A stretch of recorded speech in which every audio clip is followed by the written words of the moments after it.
Hello friends, how are you? कैसे चल रहा है बाकी? So as we are enjoying everything, that is everything includes your lockdown and most importantly your studies. आपको पता है हम सीए फाउंडेशन की बैच हैं और हम लोग एकदम अच्छे से घर पे सारे टारगेट्स अचीव कर रहे हैं। सो आप लोगों का बीआरएस चैप्टर हो चुका है, आप लोगों कंप्लीट कर लिया होगा। आज हम एक बहुत ही फ्रेश और नया चैप्टर स्टार्ट करने वाले हैं जो आपके बुक का चैप्टर नंबर 5 है, दैट इज डिप्रीसिएशन। चैप्टर का फॉर्मल नेम काफी बड़ा है, introduction meaning and accounting of depreciation, that is basically.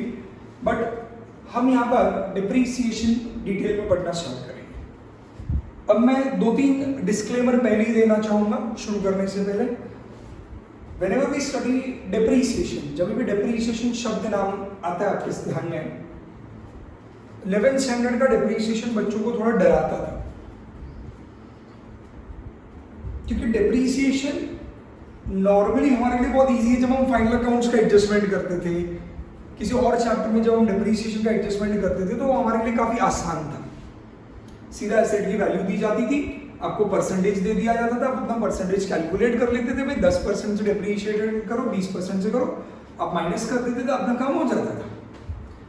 ज्यादा से ज्यादा हमने ये देखा था कि भाई हम काफी बार क्वेश्चन में देते थे कि भाई कोई एसेट जो था वो साल की शुरुआत में 1 लाख का था, साल के अंत में 1,50,000 हो गया, तो आपको समझ में आ गया कि ड्यूरिंग ईयर 50,000 का आपने परचेज किया हुआ है और डिप्रीशिएशन कैलकुलेट करो तो आप 1 लाख पे अलग करते थे, 50,000 पे अलग करते थे। याद आ रहा है थोड़ा सा? तो इस तरीके से आप डिप्रीसिएशन कैलकुलेट करते थे, if you remember. So I hope I am very clear with that, right? So ये वाला पार्ट बड़ा आसान था, बट जब हम थोड़ा फ्लैशबैक में जाए और 11th स्टैंडर्ड की कुछ मेमोरीज याद करने की कोशिश करें, ऑब्वियसली याद उन चीजों को किया जाता है जो होते हैं। मेमोरीज में अगर वो चैप्टर होगा तो याद आएगा, अगर आपका ऐसा कोई चैप्टर आपने किया ही नहीं तो छोड़ दो, टेंशन मत लो। पर हमने जब किया था, अगर हम उसको याद करें तो डिप्रीसिएशन हमें थोड़ा गंदा सा लगता था काफी बच्चों को, क्योंकि वो सालों साल की अकाउंटिंग कराते थे, 1 साल 2 साल 3 साल का, कुछ हल्का सा याद है, 3-3 साल का आपसे अकाउंटिंग कराया जाता था, लेजर बनाया जाता था 3 साल का, 3 साल के उसमें अमाउंट्स लेने, डिप्रीसिएशन कैलकुलेट करना, ब्ला ब्ला। तो हम उससे बहुत परेशान हो जाते थे, वही एसएलएम, वही डब्ल्यूडीपी, थोड़ा नाम याद आ रहा है। जब मैं इधर आ रहा हूँ यहाँ पर, जब हम सीए फाउंडेशन लेवल पे जब डिप्रीसिएशन चैप्टर पढ़ने जा रहे हैं, तो आपको जानकर बेहद खुशी होगी कि 11th में जो आपने पढ़ा था वो तो पूरा है, पूरा डिट्टो। अगर पढ़ा था, मेरे को पता है पढ़ा भी होगा तो याद तो बिल्कुल नहीं होगा, तो don't worry, as usual we are going to start from the very scratch. हम बेसिक से स्टार्ट करेंगे, don't worry at all about it. But मैं कहना ये चाह रहा हूँ कि आपका जो 11th स्टैंडर्ड का डिप्रीसिएशन था, डिट्टो पूरा चैप्टर यहाँ पर है, प्लस एडिशन भी है, यहाँ पर कुछ एक्स्ट्रा भी है, राइट? अब हम लोग उसको एक्स्ट्रा क्या है वो समझने की कोशिश करेंगे। आप लोगों का चैप्टर बहुत ज्यादा डिटेल में डील करता है डिप्रीसिएशन से, और फिर डिप्रीसिएशन की आप लोगों को अकाउंटिंग एंड बाकी सारी चीजें इसके अंदर डिटेल में कराई जाती है।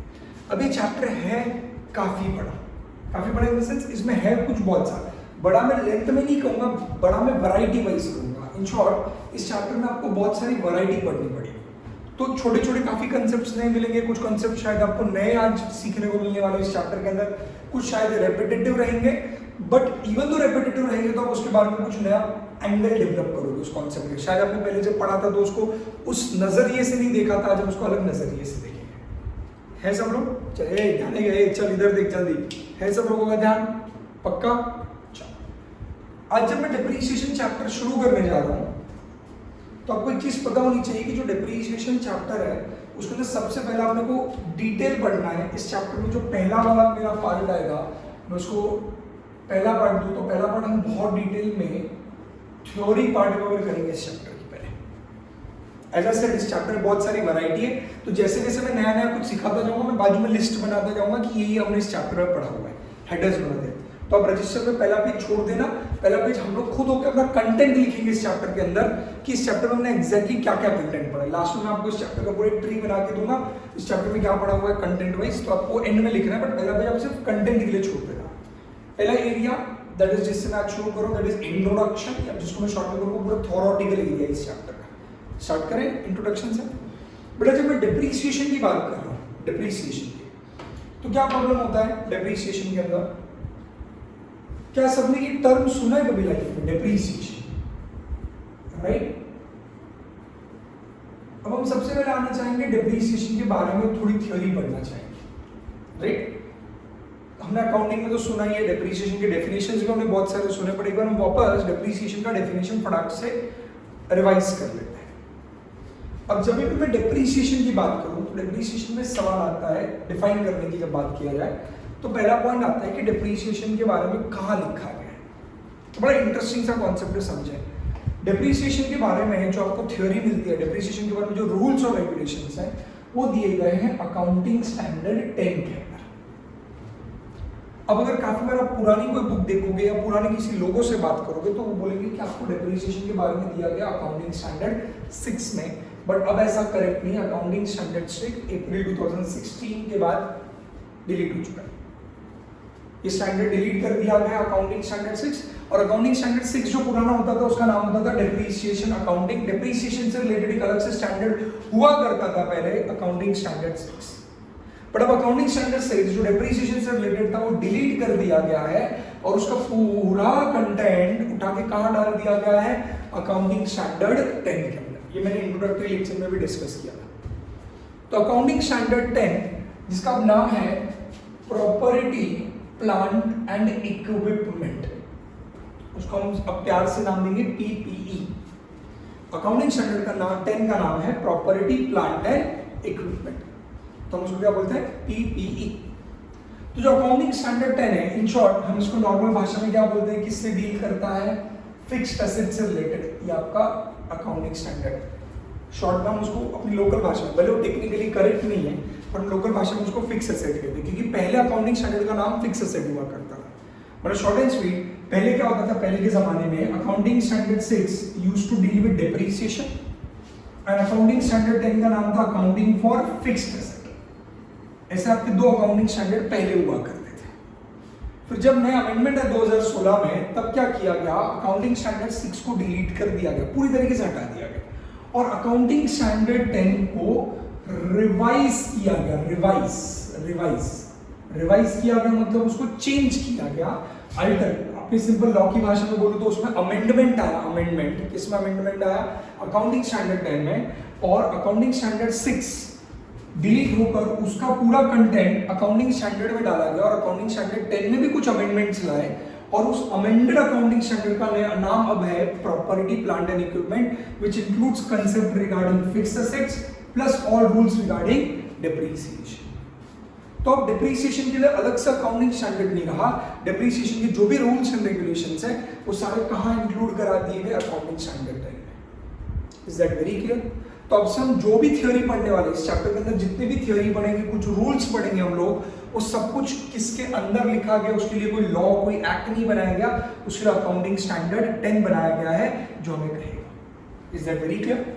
तो अब जो मैं थ्योरी भी डिस्कस करना शुरू कर रहा हूं, that is all going to revolve around क्या, AS10। AS10 का नाम क्या है, प्रॉपर्टी प्लांट एंड इक्विपमेंट। उसके बारे में, उसके अंदर क्या, किसके बारे में मेंशन किया गया है, depreciation. Is that very clear? अब हम डिप्रीसिएशन का इंट्रोडक्शन शुरू करते हैं। पहले डेफिनेशन पे आते हैं, what do you mean by exactly depreciation. तो बेटा डिप्रीसिएशन को डिफाइन करते हुए क्लियर कट कहा गया है, depreciation is a permanent, I repeat, depreciation is a permanent reduction in the value of depreciable asset।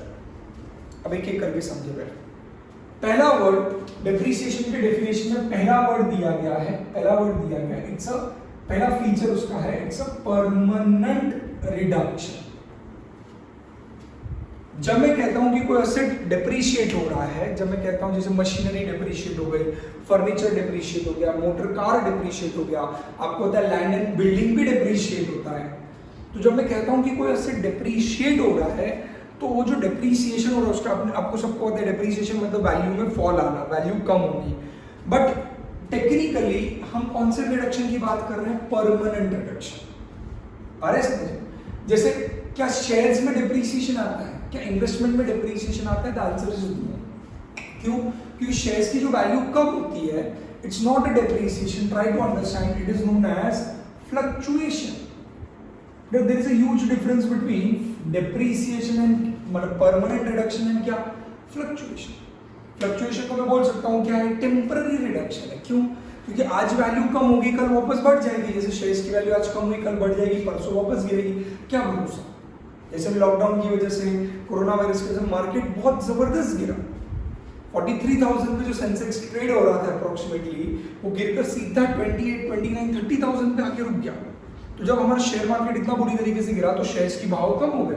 तो मैं ऐसा कहूँ कि जो शेयर्स गिर गया, जैसे फॉर एग्जांपल रिलायंस इंडस्ट्रीज 1600 से गिरकर सीधा 800 पे आ गया, आधा हो गया शेयर का रेट। तो मैं ऐसा कहूँ कि ये जो कम हो गया तो ये डेप्रीसिएशन है? नहीं, मैं क्या कहूँगा जो शेयर्स की वैल्यू में आया वो क्या है? फ्लक्चुएशन है। Why it's a fluctuation? Because it is not a permanent reduction. तो वापस समझे, परमानेंट रिडक्शन एक बार वैल्यू कम हो गई वो बढ़नी नहीं चाहिए, ऐसे वो क्या बोला जाता है? डेप्रीसिएशन। तो डेप्रीसिएशन में पहला फीचर क्या है, पहला पॉइंट क्या है? There is always going to be a permanent reduction. किसके अंदर परमानेंट रिडक्शन हो रहा है? वैल्यू, वैल्यू ऑफ व्हाट बेटा? Value of depreciable asset. कौन से एसेट की वैल्यू में रिडक्शन आ रहा है? Depreciable asset.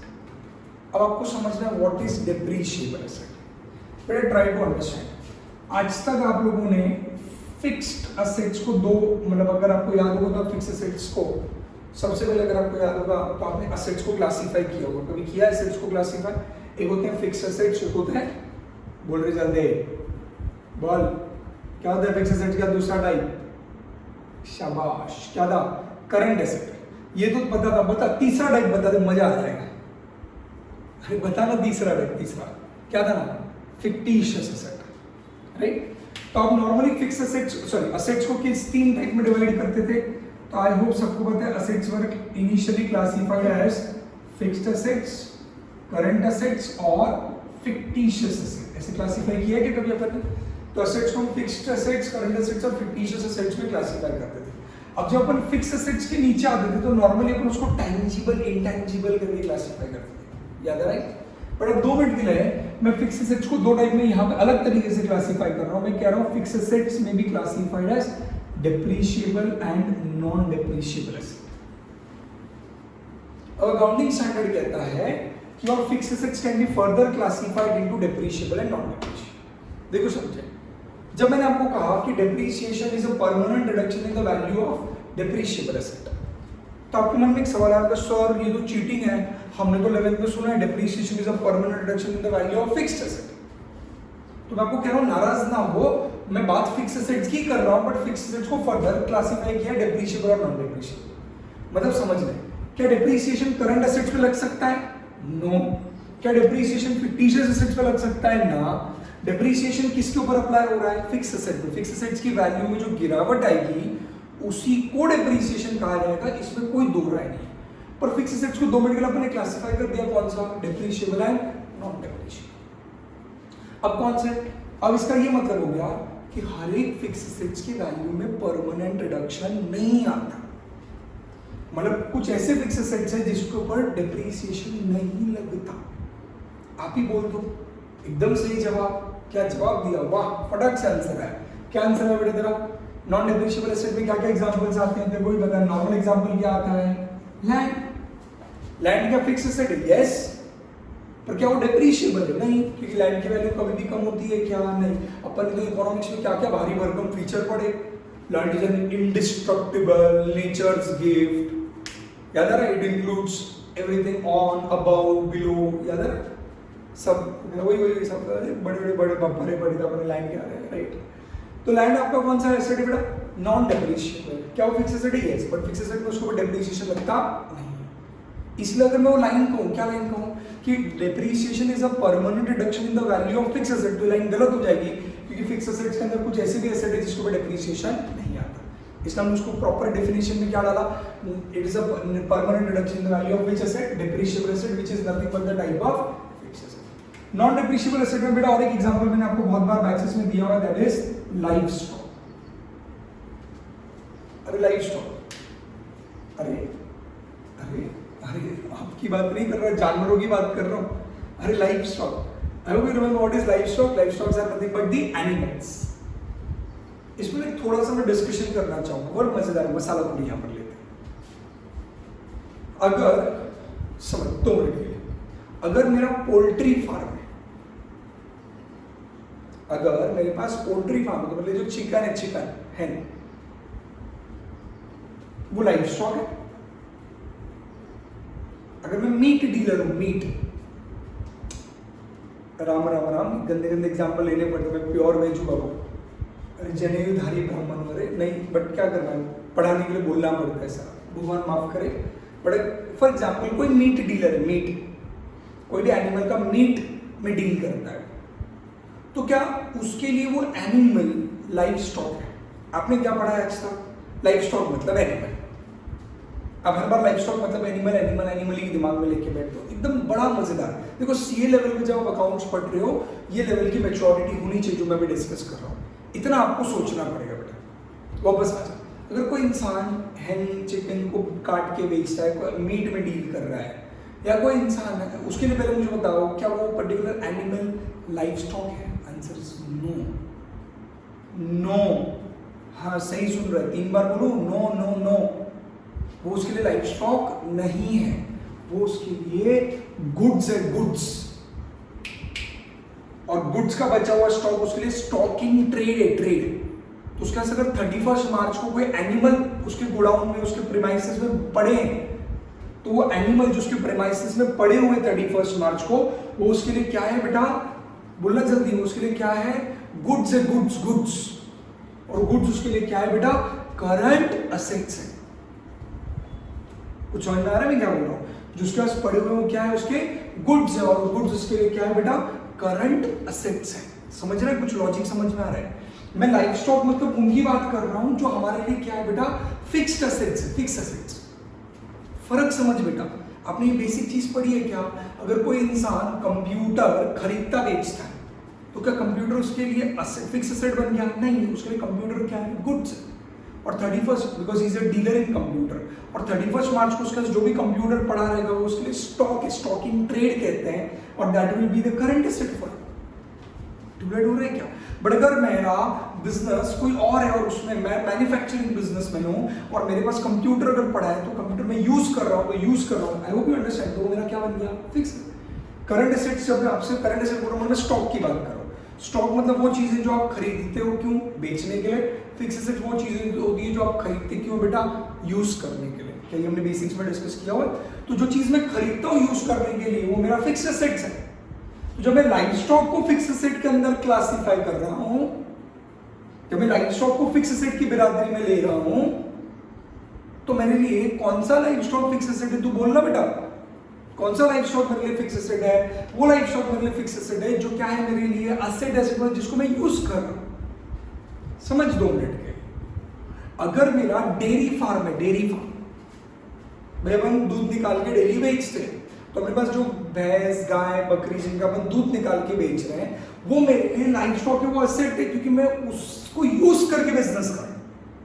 I am not selling that cows, I am not selling that buffaloes, I hope you are getting it. उनसे milk निकाल के मैं यूज करूं, तो काउज, बफेलोज मेरे लिए क्या है? फिक्स एसेट है। फिक्स एसेट में कौन सा एसेट है? Life stock. बट अगर मैं डीलर हूं, कुछ लोग क्या होते हैं, सिर्फ डीलर होते हैं जो एनिमल्स खरीदते बेचते हैं। जैसे मेरा पेट शॉप है, मैं अलग अलग तरीके के डॉग्स रखता हूं बेचने के लिए, या कुछ लोग सिर्फ काउज एंड बफेलोज में डील करते हैं, कुछ हॉर्सेस में डील करते हैं, हॉर्सेस खरीदते बेचते हैं। तो मेरा ट्रेड है, मेरा बिजनेस है, हॉर्स खरीदना बेचना, पेट डॉग्स खरीदना बेचना, कोई पेट एनिमल्स खरीदना बेचना, तो that becomes my current asset stock. But अगर वो एनिमल में यूज करो, जैसे आजकल हो गया, अभी ये मिसल वगैरह जाते हो, साधना मिसल गए, तो वो कौन सा इधर दूसरा होता है?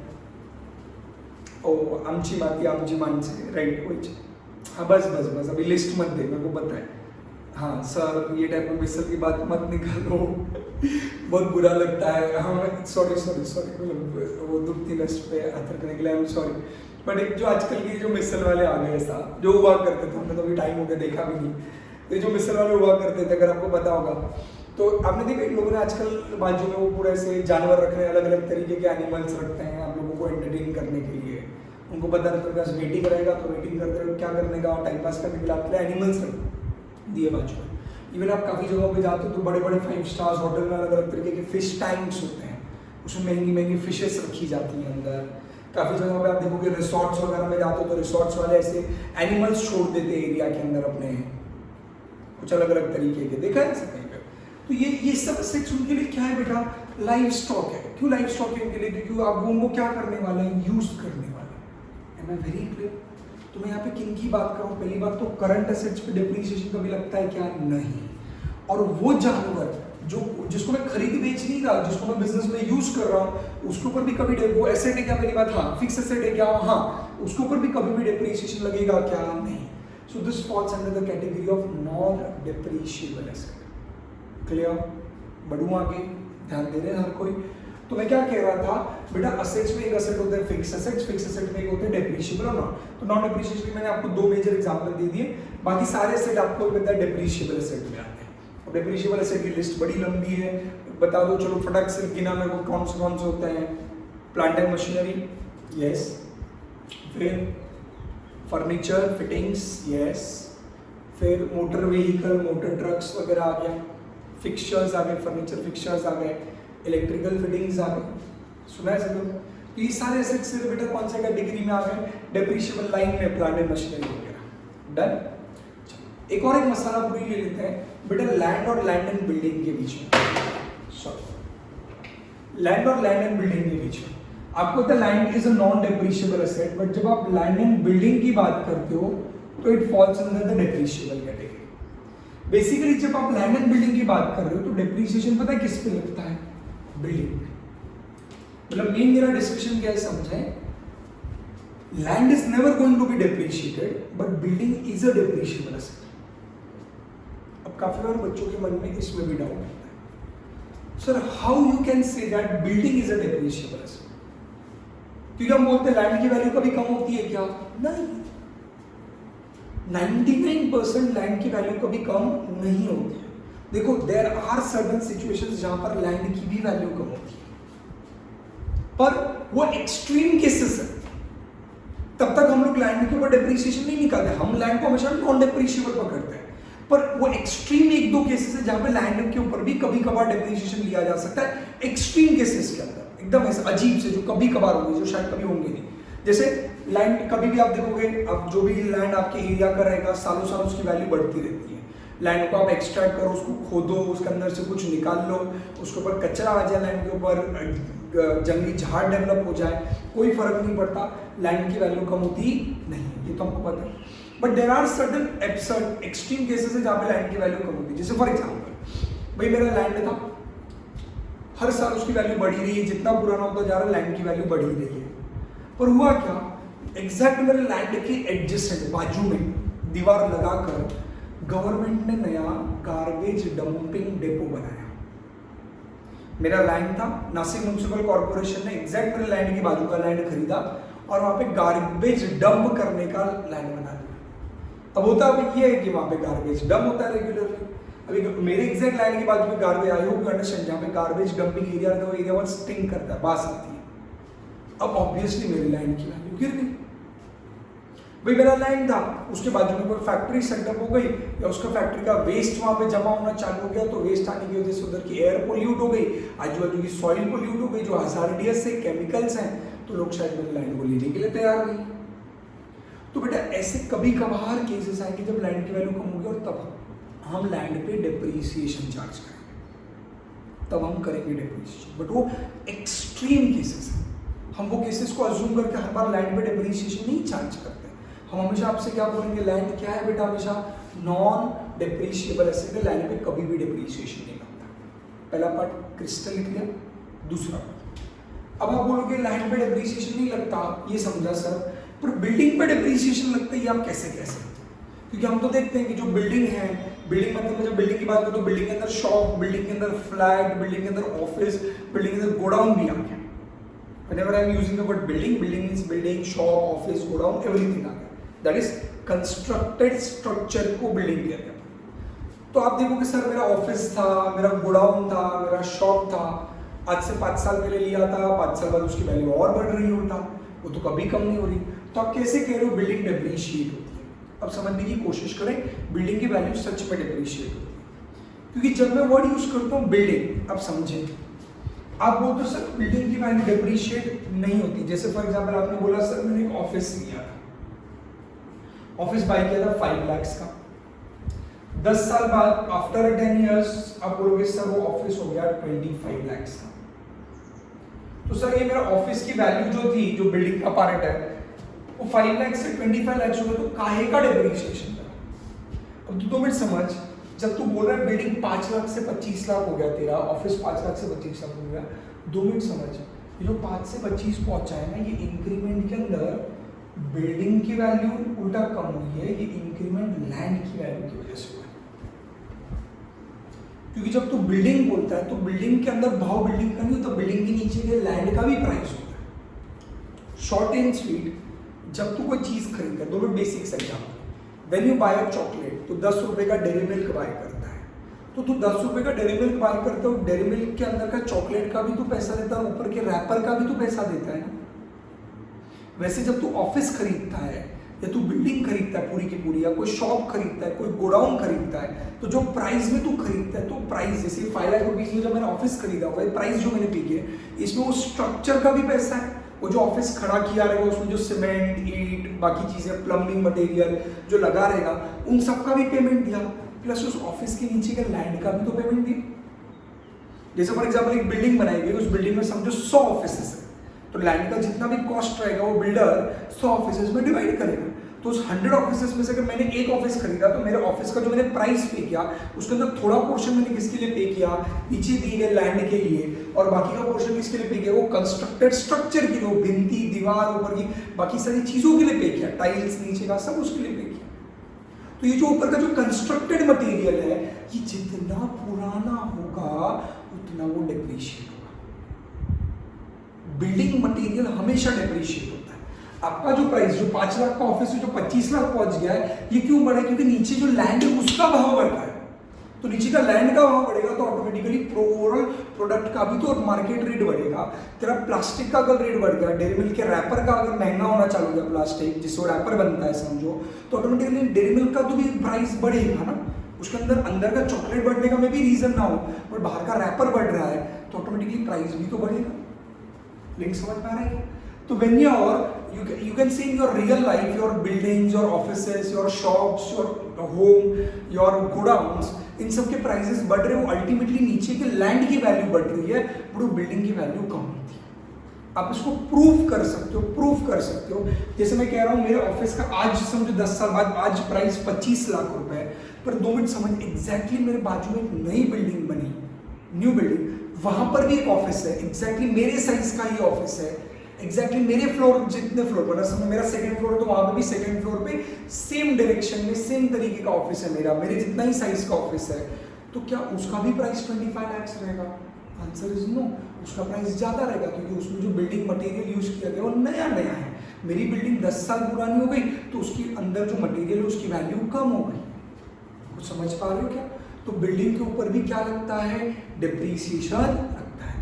यू कैन अगेन अंडरस्टैंड, अगर आप कोई घर के ऊपर समझो लोन निकालने के लिए गए, तो आप बैंकों के पास जब जाते हो, बैंक को बोलोगे मेरे को मेरा हाउसिंग लोन चाहिए, मेरे को घर खरीदना लोन चाहिए, बैंक बोलेगा बताओ कौन सी बिल्डिंग, आप बोलोगे बैंक 40 साल पुरानी बिल्डिंग है, देखो ये बिल्डिंग दिख रही, इसके अंदर एक फ्लैट है जो मेरे को खरीदना है, बैंक आपको लोन नहीं देगा।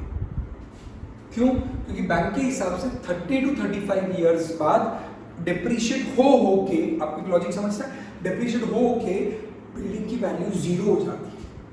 तो बैंक की नजरों में उस बिल्डिंग की कोई वैल्यू नहीं, आप जो फ्लैट खरीदने जा रहे हो उस फ्लैट की कोई वैल्यू, हाँ नीचे दिए गए लैंड की वैल्यू है, पर आप जो अंदर फ्लैट लेने जा रहे हो, बैंक के नजरों में उस फ्लैट की वैल्यू 0 है, बैंक आपको फ्लैट के लिए लोन नहीं देगी, क्योंकि वो बैंक के हिसाब से नील हो चुका है, डिप्रीशिएट होगा। क्या आप जस्टिफाई हो रहे हो कि इन सब पॉइंट समझ में आ रहे हैं? कि इससे आप एक चीज समझ पा रहे हो कि बिल्डिंग जैसी पुरानी होती जाती है उसकी वैल्यू क्या होती है? कम होती है। तो एक वैल्यू कम हो रही है, एक वैल्यू बढ़ रही है, बिल्डिंग की वैल्यू कम होती है, लैंड की वैल्यू, अल्टीमेटली लैंड की वैल्यू ज्यादा से बढ़ती है। इसलिए ओवरऑल आपको रियल लाइफ में बिल्डिंग, शॉप्स, ऑफिसेस, फ्लैट्स के भाव year by year, every year बढ़ते बढ़ते दिखते हैं, बट वो एक्चुअली एवरी ईयर जो बढ़ रहे हैं उसके नीचे के लैंड की वैल्यू एक साइड से बढ़ रहा है और बिल्डिंग के अंदर के मटेरियल्स की वैल्यू कम हो रही है, बट गिरावट जो है, रिडक्शन जो कम है और इंक्रीज जो हो रहा है लैंड की वैल्यू में वो ज्यादा है एवरी ईयर। ये 2-3 चीजें समझी क्या? So this was, I hope I'm done with this part. This was all about the masala puris regarding livestock और land and building का discussion. अच्छा, वापस डेप्रीसिएशन पे तो मैं एक वर्ड डिस्कस कर रहा था कि डेप्रीसिएशन मतलब क्या, depreciation means permanent reduction in the value of क्या, डेप्रीशिएबल एसेट, राइट क्या। अब डेप्रीशिएबल एसेट के बाद एक और एक पॉइंट है ड्यू टू को मैं क्या बोलूंगा, कॉजेस ऑफ डेप्रीसिएशन, राइट। तो मैं क्या कह रहा हूं, depreciation is a permanent reduction in the value of depreciable asset due to, क्यों डेप्रीसिएशन हो रहा है। तो अब आते हैं रीजंस के ऊपर। जैसे हमने बीआरएस में देखा था कि बीआरएस में क्या होता था, डिफरेंसेस आते थे बैलेंस में, तो क्यों आ रहे हैं, तो हमने उसके रीजंस देखे, कॉजेस देखे, क्यों डिफरेंसेस है, तो टाइम डिफरेंस है, याद आ रहा है, पासबुक में ट्रांजैक्शन पहले रिकॉर्ड हो जाते हैं, एरर्स, ये रीजंस थे। वैसे ही अब मैं कह रहा हूं कि कोई भी एसेट, कोई भी डेप्रीशिएबल एसेट एवरी ईयर क्या होता जाएगा, डेप्रीशिएट होता जाएगा। तो अगर उसकी वैल्यू गिर रही है, परमानेंट रिडक्शन हो रहा है, तो क्यों हो रहा है, क्यों, क्या क्या कारण है। सबसे पहला कारण बराबर wear and tear due to usage. कोई भी एसेट की वैल्यू क्यों कम होती है एवरी ईयर, क्यों हम कहते हैं कि डेप्रीसिएशन होगा, क्योंकि हम जब उस एसेट को यूज करेंगे तो उस पर वेयर एंड टेयर लगेगा, उसके ऊपर कुछ स्क्रैचेस आएंगे, दिक्कत आएगा ये यूज्ड, आ रहा है समझ में।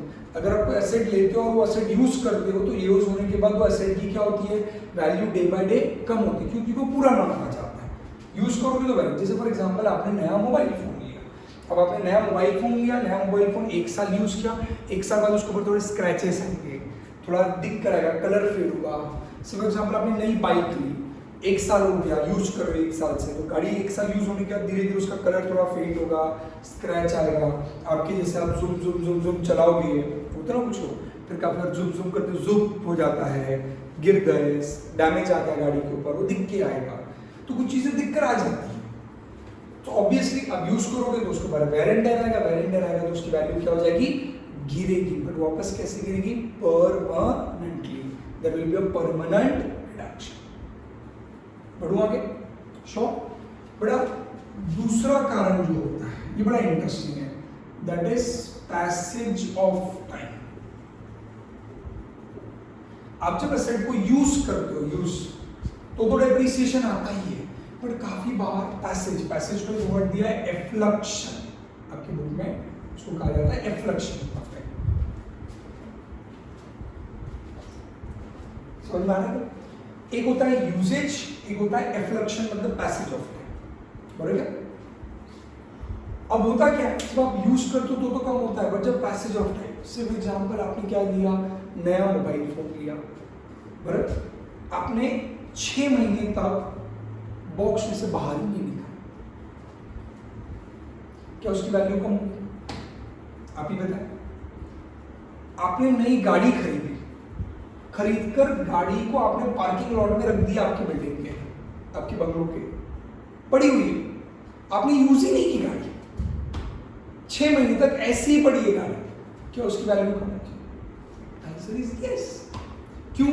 तो अगर मोबाइल फोन से फॉर एग्जांपल 6 महीने बाद बेचने जाएगा साहब, तो उसको बोलेगा अरे भाई यूज ही नहीं किया, देख ऐसे ही पेटी पैक बॉक्स में पड़ा हुआ है, वो बोलेगा उससे मेरे को फर्क नहीं पड़ता, बिल बता कब का, तो बोलेगा 6 महीने पुराना है, बस इसमें वैल्यू कम। तो बेटा काफी बार असेट ना यूज करने से भी उसकी वैल्यू क्या होती है, कम होती है। तो अगर असेट को तो यूज करेगा तो वैल्यू कम होगी, पर असेट को तो यूज नहीं करेगा, पर जैसे उसका टाइम गुजरता जाएगा तो भी तो उसकी वैल्यू कम होती है।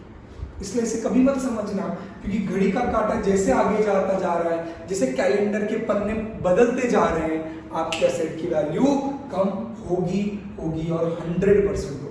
जैसे जैसे समय गुजरेगा, जैसे जैसे टाइम आगे जाएगा, आपके एसेट की वैल्यू कम होगी। लॉकडाउन में 1.5 महीने से आपका एसेट घर पे पड़ा है, यूज नहीं हो रहा है, फिर भी डेप्रिसिएशन भाई मेरे चल रहा है, तेरा एसेट कंटिन्यूअसली डेप्रिशिएट हो रहा है। ए ध्यान दे, यस, चल इधर बुक में नहीं, ऊपर एवरीवन। तो तेरे एसेट की वैल्यू 100% बेटा क्या होगी, डेप्रिशिएट होगी। बढ़ू ना आगे। तो एक कारण क्या है, यूज कर तो वैल्यू गिरेगा, यूज ना भी कर, नहीं भी कर यूज, तो भी पड़े तेरे एसेट की वैल्यू कम होगी। तीसरा, ऑब्सोलेसेंस। ऑब्सोलेसेंस मींस क्या, और इसको कहते हैं आउटडेटेड होना। अभी तीसरा और इंटरेस्टिंग है, बेटा तू असेट को यूज मत कर। पहले तो तू यूज कर रहा था तो कम हो रहा था, यूज नहीं भी किया तो भी टाइम गुजरने से कम रहा। अब ये इतना भारी है भाई, तूने एसेट खरीदा, तूने उसको यूज भी नहीं किया, बेटा टाइम भी नहीं गया, फिर भी उसकी वैल्यू कम हो सकती है अगर वो आउटडेटेड हो गया। सो एग्जांपल लेके तीनों समझता है। अगर मैं आपको एक एग्जांपल दूं, समझो मैंने आईफोन 11 लिया, माना आईफोन 11 को अभी तक 1 साल नहीं हुआ, बट 2 मिनट समझे। अगर मैंने आईफोन 11 लिया, तो अगर मैंने आईफोन 11 लिया हुआ है और जस्ट थोड़े समय बाद तुरंत मैंने थोड़ा टाइम यूज किया, स्टार्टिंग में समझते, आईफोन 11 लिया, साल भर हो गया, यूज किया, यूज करने का उसके ऊपर क्या लगेगा, वेर एंड टेयर, मोबाइल घस जाएगा, पुराना हो जाएगा, दिक्कत आ जाएगा। तो मैं बोलूंगा एसेट की वैल्यू, मेरे मोबाइल की वैल्यू क्या हो गई, कम हो गई। क्यों कम हो गई मेरे मोबाइल की value? Because there was wear and tear, मेरे मोबाइल के ऊपर थोड़ा वेयर एंड टेयर लगा, घसा, मेरा मोबाइल कम हो गया, उसकी वैल्यू कम हो गई।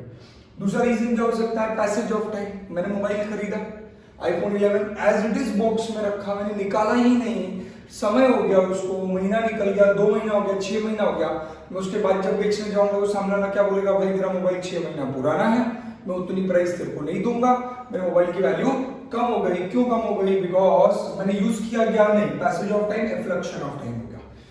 तीसरा केस, मैंने आईफोन 11 लिया, जस्ट लिया, घर पे लेकर आया, दूसरे दिन ब्रेकिंग न्यूज आईफोन 12 लॉन्च हो गया। तो तू खुद ही बोल मुझे, मेरा आईफोन 11 खरीदा था, अचानक आईफोन 12 लॉन्च हो गया, तो तेरे को क्या लगता है क्या कॉन्सिक्वेंस हुआ रहेगा?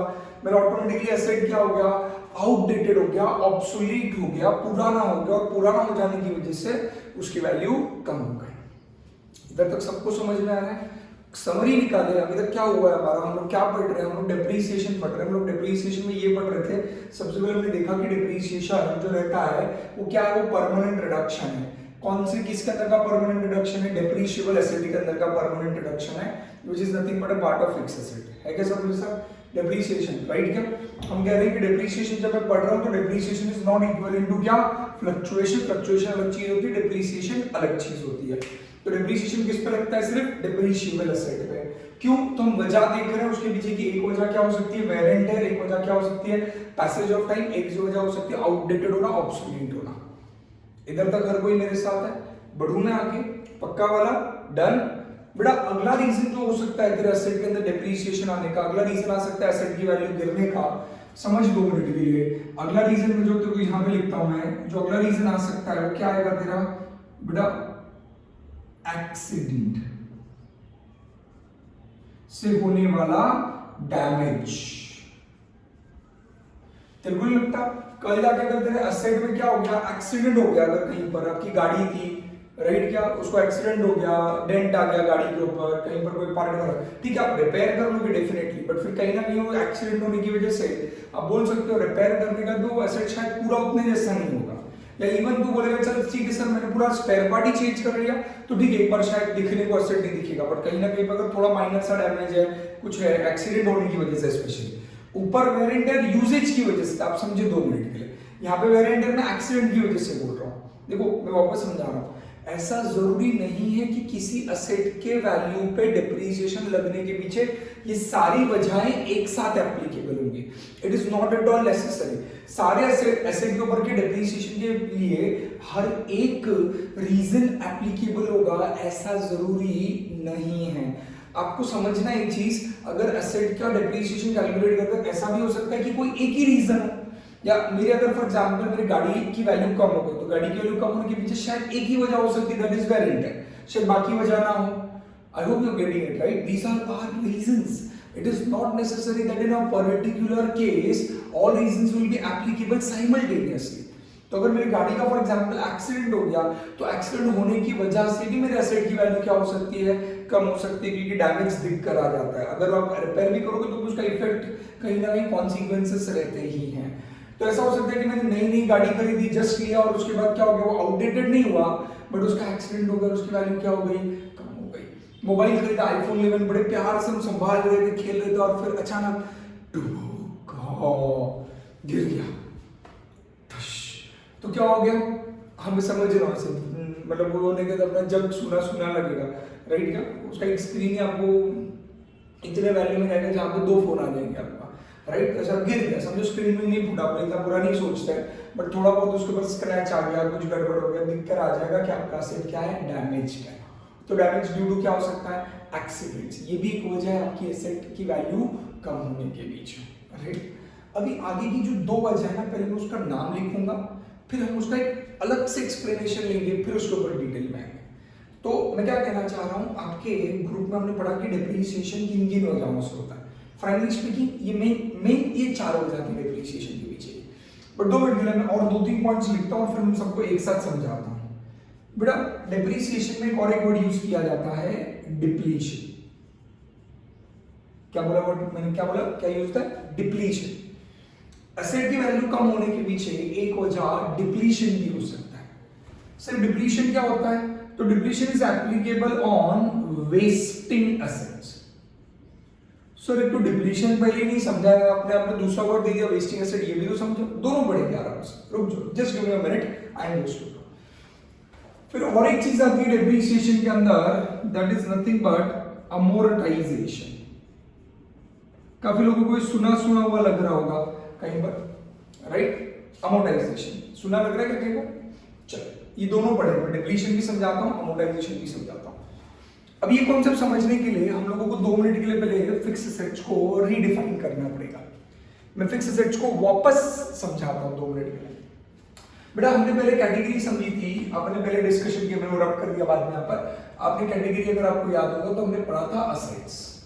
बेटा assets can be classified as, हमने पढ़ा था, एक हो सकता है हमारे लाडले फिक्स्ड एसेट्स, दूसरे होते हैं हमारे करंट एसेट्स, पता है क्या सबको, सच्ची। और लास्ट में हमारे थे फिक्टिशियस एसेट। ऑब्वियसली जब मैं डिप्रीसिएशन चैप्टर की बात कर रहा हूं, मैं इन दोनों में जा ही नहीं रहा। क्यों इन दोनों में नहीं जा रहा, क्योंकि मेरा पूरा डिस्कशन किसके रिगार्डिंग हो रहा है, फिक्स एसेट। अभी अपन ने क्या किया था, फिक्स एसेट्स को क्लासिफाई किया था, अगर याद होगा पहले अपन उसको टैंजिबल इंटैंजिबल में करते थे, याद है क्या? इस चैप्टर की शुरुआत के डिस्कशन में हमने उसको क्लासिफाई किया था एज क्या, डेप्रीशिएबल और नॉन डेप्रीशिएबल। अब मैं सबका लिंक लगा के देता हूं, पूरा महाचार्ट बनाएंगे। तो assets can be classified as a fixed assets, current and fictitious. Let's try to understand fixed assets को further कैसे classify करेंगे।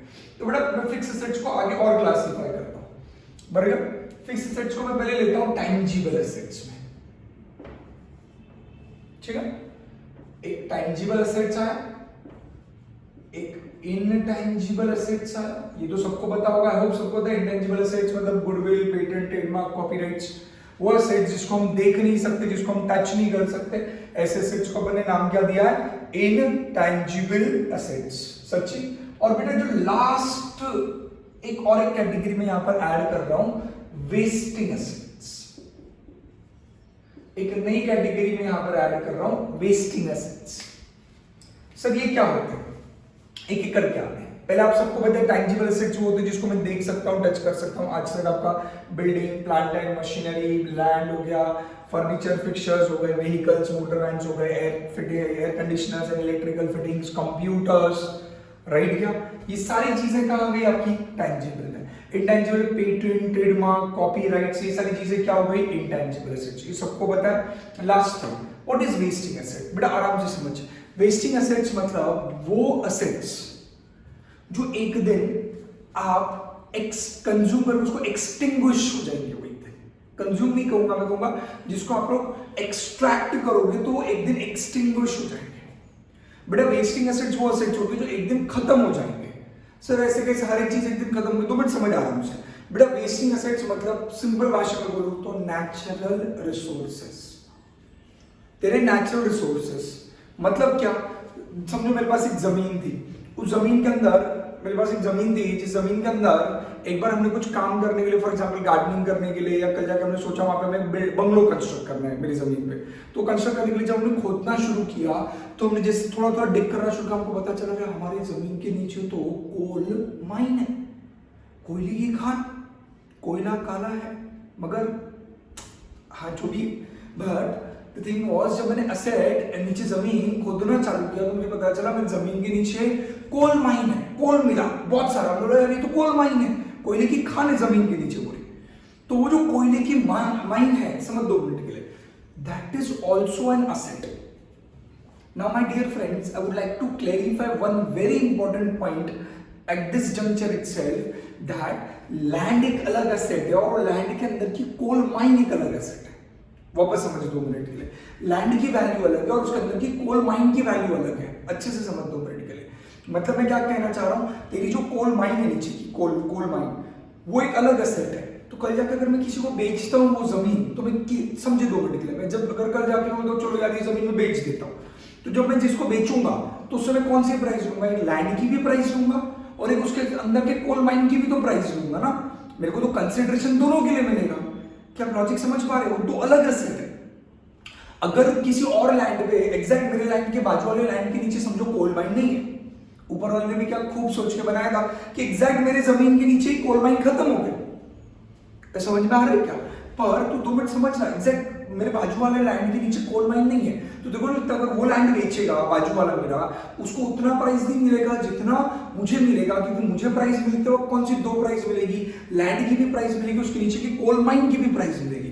तो कोल माइन एक अलग एसेट है, लैंड एक अलग एसेट है। कुछ ट्यूबलाइट हो रहा है मैं क्या कह रहा हूं? देखो थोड़े टाइम बाद जब हम उसमें से कोल माइन एक्सट्रैक्ट करेंगे, माइन में से कोल जब निकालते जाएंगे, खोद के निकालते जाएंगे, आपको पता है अपने आप झारखंड छत्तीसगढ़ उस साइड बहुत ज्यादा कोल माइंस हैं इंडिया के अंदर, राइट? तो अगर एक एक करके कोल एक्सट्रैक्ट करते जाएंगे हम उसमें से, राइट, उसके बाद अपन तो जमीन के अंदर अगर हम मट्टी डाल के उसको वापस लेवल कर दें तो जमीन वापस जमीन हो जाएगी। आई होप यू गेटिंग।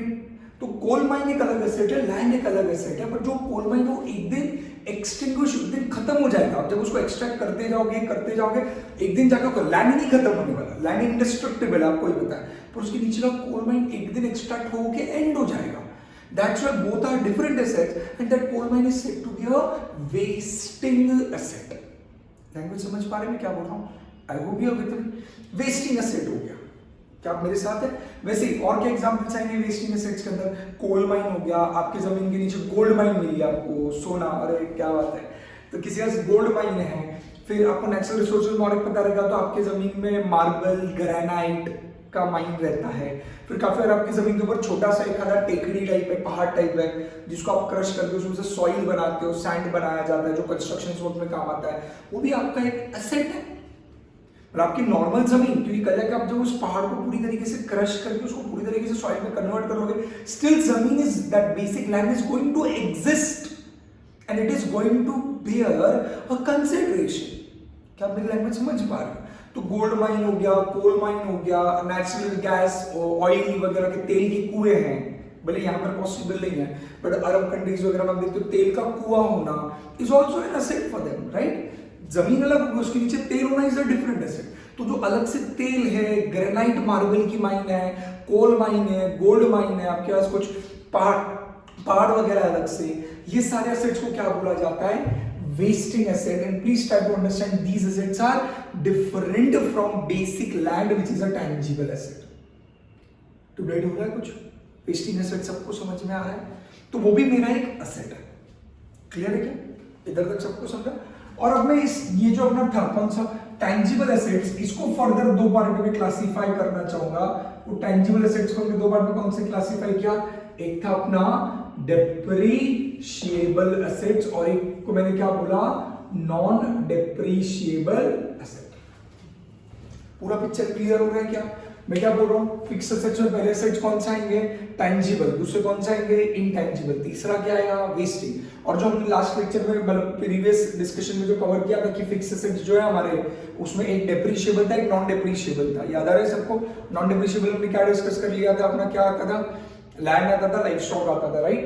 तो ये जो भी 2 टाइप्स है किसके है? टैंजिबल के है। डन। अब मैं एक दूसरा पॉइंट डिस्कस कर रहा हूँ, फिक्स एसेट्स का पूरा डिटेल मैंने बाइफर्केशन दे दिया है। अब अगले पॉइंट पे ध्यान दें, फिर दोनों रिलेट करेंगे। बेटा जब मेरा यहाँ पे ध्यान दें, जब मेरा फिक्स एसेट्स के अंदर मैं पहले कौन से एसेट की बात कर रहा हूँ? टैंजिबल। टैंजिबल में किसकी बात कर रहा हूँ? देखो अपनी पूरी कैटेगरी सबसे पहले किसके अंदर चलने वाली है? Fix asset. फिक्स एसेट्स में जो टैंजिबल एसेट्स है, टैंजिबल एसेट्स, उसमें ऑब्वियसली कौन से एसेट की मैं बात कर रहा हूं? टैंजिबल एसेट में मैं कौन से एसेट की बात कर रहा हूं? डेप्रीशिएबल। नॉन डेप्रीशिएबल मेरे डिस्कशन के बाहर है, राइट?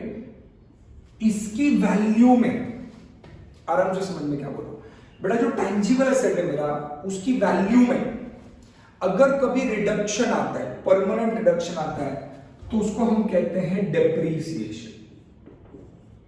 आप बोलोगे सर इसमें क्या नई बात है, वही तो चल रहा है पूरे लेक्चर में। एग्जैक्टली, बट रुक जा 2 मिनट, रुक जा, आ रहा हूं। बेटा जब टैंजिबल एसेट की वैल्यू गिरती है, कोई यूज ऑफ टाइम, रिफ्लेक्शन वगैरह जो भी आपने देखा, यूजेज, पैसेज ऑफ टाइम में जो भी रीजन है, तो फिलहाल रीजन नहीं आ रहा, रीजन का आपने एक ब्रीफ आइडिया ले लिया है, क्या वजह है, क्यों एसेट की वैल्यू कम होती है, ये डिस्कस हो चुका है। अब मैं क्या बोल रहा हूं समझ के, एसेट की वैल्यू कम होती है, तो जब मेरे टैंजिबल एसेट की वैल्यू कम हो रही है, टैंजिबल एसेट की वैल्यू रिड्यूस हो रही है, तो मैं उसे कहूंगा कि टैंजिबल एसेट की वैल्यू कम होना मेरे लिए क्या है, डिप्रीसिएशन। तो सर क्या इनटैंजिबल एसेट की भी वैल्यू कम हो सकती है? आपके मन में सवाल आना चाहिए था। सर क्या हमारे पेटेंट, ट्रेडमार्क, कॉपीराइट्स की भी वैल्यू कम होती है? The answer is yes. जैसे जैसे आपकी टेक्नोलॉजी पुरानी होती जाती है, कहीं ना कहीं थोड़ी वैल्यू कम होती जाती है, राइट? उसके ऊपर का भी मेरा डिटेल डिस्कशन, बट वो अभी नहीं, हो आने वाले लेक्चर्स में करूंगा, थोड़ा पेशेंस रखना।